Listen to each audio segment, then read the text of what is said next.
I discovered that you could truly apply carb backloading principles into the ketogenic diet. People comment asking about when they should turn their carbohydrates when they're on a ketogenic diet, but also inquiring about the carb backloading strategy in the first place. So what I want to talk about here first is what exactly carb backloading is. You see, what carb backloading is when you're keeping your body extremely insulin sensitive by keeping carbs out of the equation for most of the day and then allocating your carbohydrates around your workout, meaning you're having most of your carbohydrates, if not all of your carbohydrates, immediately following a workout. But on the days that you do train, you have carbs after your workout with no real limit on them.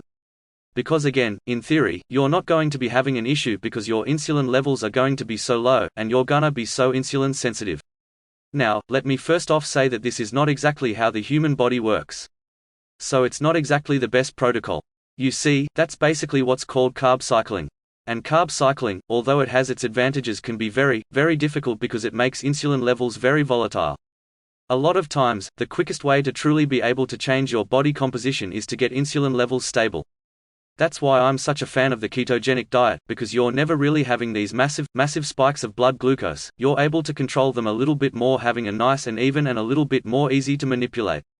So first, let's talk about insulin sensitivity. You see, in the morning, when you first get up, you're in a fasted state. So you're very insulin sensitive, which means when you do have carbohydrates, they're going to be taken to the right place. But it also means if you consume carbohydrates with fat, the fat is going to get absorbed a lot easier just because your body's hypersensitive. Now, the same thing happens when you're on a ketogenic diet or super low carbs. You're not having a lot of carbs, so you're not eliciting an insulin response.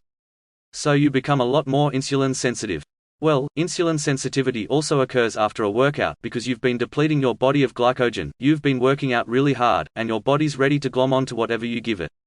So again, that's the whole theory behind it. So how do we combine all of this with a ketogenic diet? You see, because the problem is with ketosis, you don't want to be spiking yourself out of ketosis all the time. You need to be making sure that you're really keeping your blood levels of ketones elevated. Otherwise, it kinda defeats the purpose of the low-carb ketogenic diet in the first place. However, people that train with really heavy weights, a lot of times find that they need a few carbohydrates in order to get the job done. The problem is that you don't want to be having your carbohydrates too high, because then of course, you're kicking yourself out of that ketogenic state. But a lot of times people that are training heavy, they find that they need to have just at least a few grams of carbohydrates to get through their weight training sessions. And that's okay, as long as we're keeping it within that respective range. I generally say the upper limit of carbohydrates that you should be consuming, even if you're weight training when it comes down to ketosis, is about 50 grams. So if you want to allocate your carbohydrates to post-workout, that's fine. But it's going to be very, very difficult to keep your carbs super low throughout the rest of the day. That means you're not going to be able to have practically any veggies or any starches whatsoever. So here's what I'm going to recommend. And mind you, it all has to do whether or not you train in the morning or train in the afternoon. If you work out in the afternoon, carb backloading could be a decent strategy for you, so long as the carbs that you do allocate are within the respective range that you need to be in ketosis, meaning no more than 40 or 50 grams of carbohydrates post-workout. Okay, that's only if you train in the evening. And here's why. Because you still want to be able to have the positive effects of low insulin throughout the course of the day. For example, if you work out in the morning, and then you have your post-workout meal, and you have a bunch of carbs, even if it's just 40 or 50, then you're kicking yourself out of ketosis for a short amount of time, and it's gonna take time for your body's insulin levels to come back down. And you're eliminating the potential fat-burning effects throughout the course of the day. But if you train in the evening time, you have all day to burn fat with your insulin levels nice and low, then you work out and you allow yourself to be even more insulin sensitive, and you have a few carbs. It might keep you out of ketosis for a split second for a couple minutes. But at least it's not going to slow down the fat loss that's occurring throughout the course of the day. But you also get the added benefits that come with carbohydrates in the evening time. Carbohydrates, allocating the evening time, allow tryptophan to enter into the brain. Insulin allows tryptophan to enter into the brain.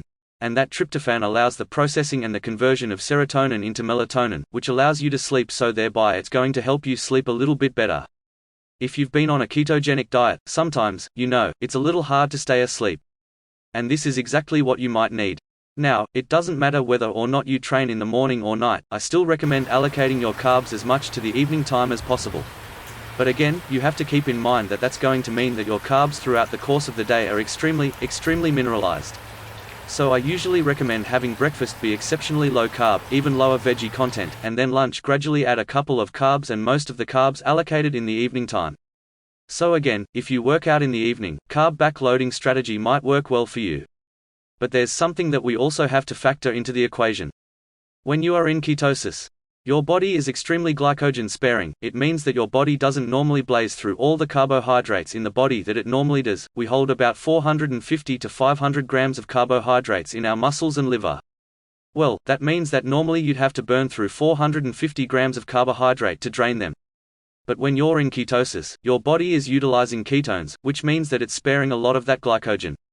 So whereas a normal workout perhaps might burn 250 carbs, if you're in ketosis, that same workout might only burn 50 to 60 carbs, because it's predominantly using ketones, which means you can get by with a lot less carbohydrates in your backloading strategy than if you were traditionally carb cycling. I hope that makes sense. It's a little hard to follow.